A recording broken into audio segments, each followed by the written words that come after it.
Hi Gary, this is an experiment in spur-of-the-moment vlogging. I was just about to go to bed. It's 6:15 a.m. my time, which is sort of my bedtime these days.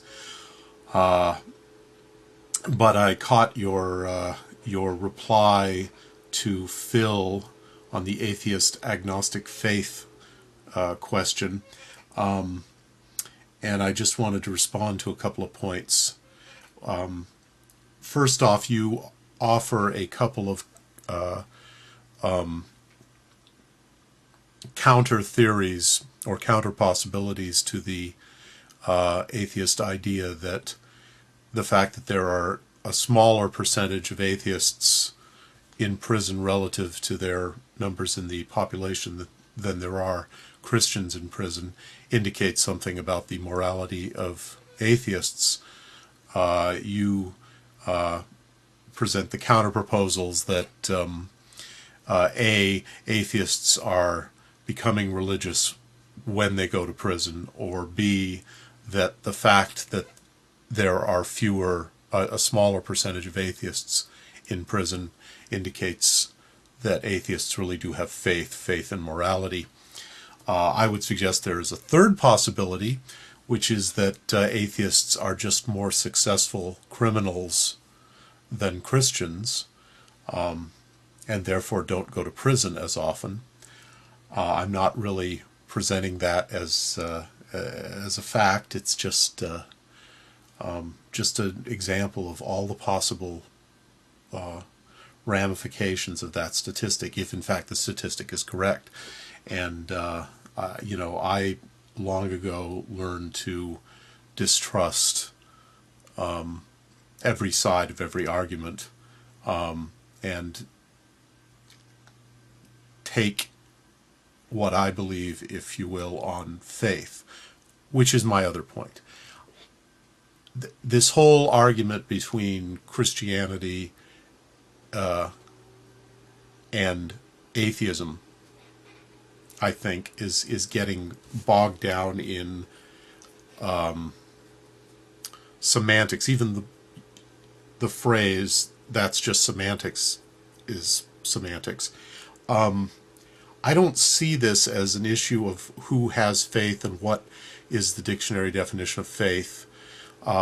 You make some claims about the meaning of the word faith and its relationship to religion. You imply its relationship to religion that I don't know if I agree with, but I'm not going to go there because I'm going to try to make this fairly quick. I think that it is possible to qualify as an atheist and still have faith in all sorts of things, like, for instance,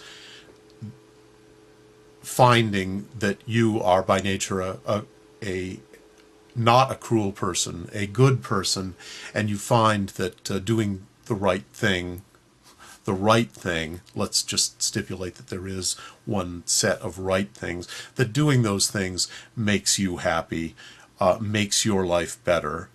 I think it really is semantics to start trying to say that the idea that an atheist would behave in a good way, even though he is not afraid of God, is a nonsense argument. An atheist might believe or might behave well because he enjoys it. It really isn't true, or it certainly isn't proven, that the vast majority of people on Earth really want to do evil. Really want to hurt other people. I think almost anybody has bad feelings about other people and wishes them ill in some very abstract sort of way, but when it comes right down to it, despite the evidence of all the haters on the internet and in real life and what have you, I think that perhaps more people more people want to live well and kindly within within limits, than really want to go out and cause maliciousness. And even if the malicious people are in the majority, somehow the goodness in people neutralizes a tremendous amount of that. And I don't think it's an issue of a sneaking belief in God in the sense that is the most important to atheism. And I think that the thing about atheism right now, and maybe always, is that at base it is simply a rational denial of the more ridiculous literal claims of religion. It tends to expand out to be, in the cases of a lot of people, a rejection of, that fuzzy concept of spirituality, and a desire to be wised up and not fall under the spell of all the con men who take advantage of people's desire to believe various things. But when it comes right down to it, atheism is the denial of the literal existence of God. If you want to just narrow it down, and I don't think that somebody making suppositions about life based on their experiences, both intellectual experiences and emotional experiences, qualifies as a sneaking belief in the literal existence of a God. Where I guess maybe I do agree with you, or where we're on the same wavelength, is I think that atheism tends to push a lot of the smarter atheists away from their human nature, because religion is an expression of something in human nature, and if you're smart enough, you can see how it might be something that to the intellect is random and stupid. For instance, the fact that our brains are wired to recognize patterns, and from an evolutionary point of view, it is perhaps less of an evolutionary of a survival deficit to see patterns where there are no patterns than it is to miss patterns when there are, perhaps.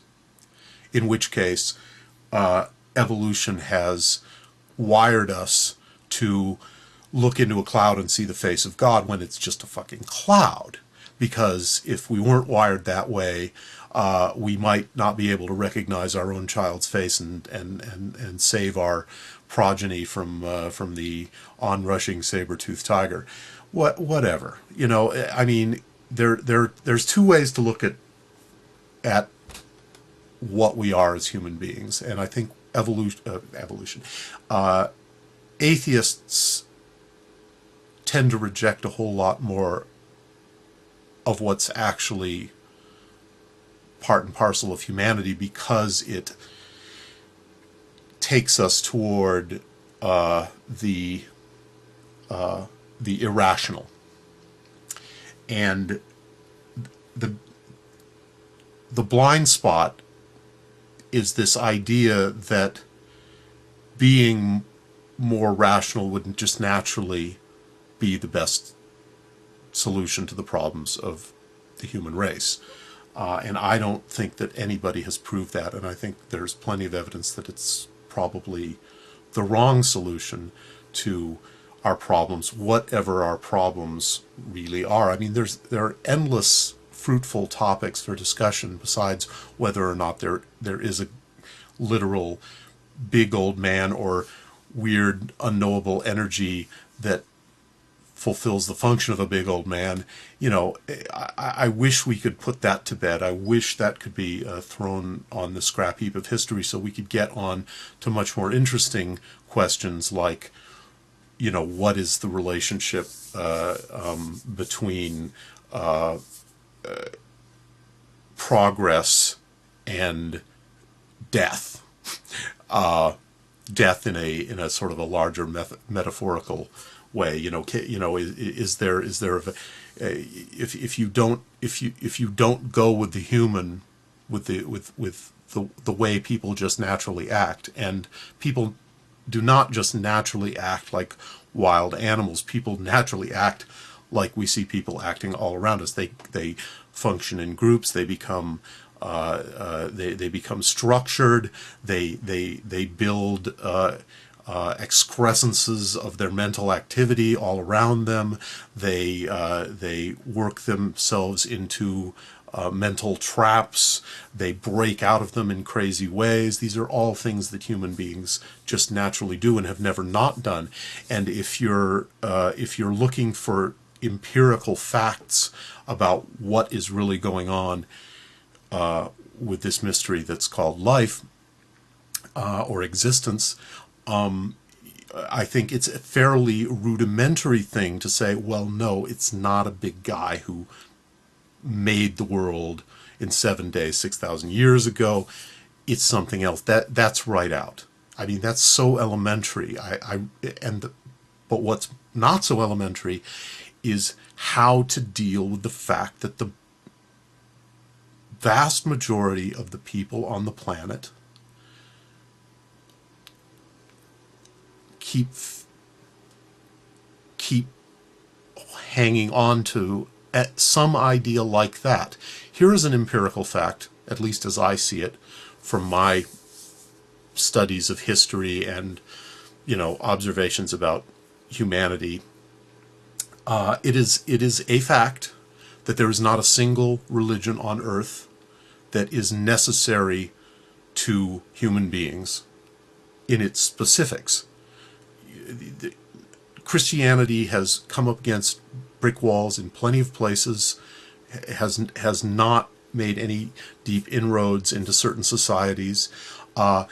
Huge numbers of people have lived and died over thousands of years without ever hearing about Christianity, and from what I can see, they did not suffer for it.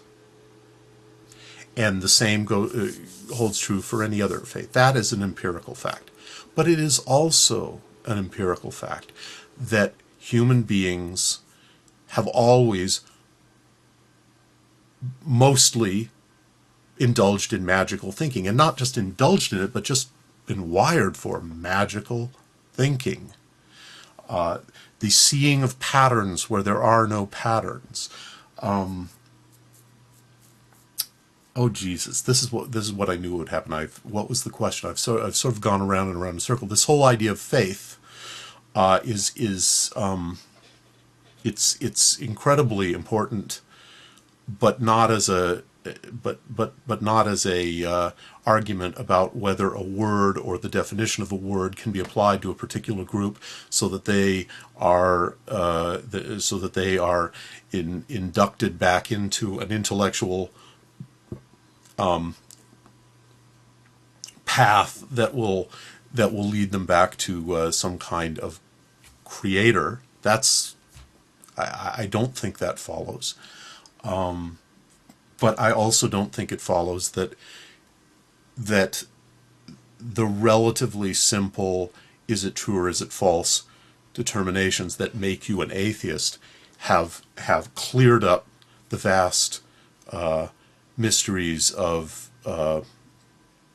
existentialism, of existence, of being a person. And I also think that religions, much as I am as I will have to get to it. I don't know if anybody who pays any attention to me on YouTube knows this. I can't even remember if I really stated it very clearly in any of my blogs, but I sort of imagine that I'm going to spend my life making horror movies.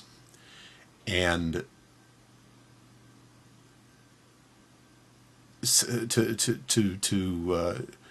just to try to cut to the chase on this, that has to do with seeing the dark side of what goes on in the world and feeling like the dark side is incredibly important to any understanding of how the world operates, and having a real feeling for the old God is dead atheism of man alone, an insignificant speck on a dying world. This kind of thinking, it's compelling to me, but I think it's an illusion, and I think that the big secret, the big secret that we're all looking for is that there is no problem, that the meaning of life is self-evident, and that this struggle that we're having to make meaning out of what we go through in this life is the meaning, and the fight between our intellects and our feelings, however much we may deny our feelings or explain them away, is part of that meaning. There is certainly no religion on earth that you must join to have any special benefits, either intellectually, spiritually, or existentially. But that doesn't mean there's nothing to them. Much as this is getting longer and longer and longer, and the points that I turned on the camera to answer, I went past minutes ago. So if you're hearing this part, it's because I was just too lazy to cut it down to what I started out to say, or maybe because I listened to myself and thought I was onto something. Heck hey, see y'all next time.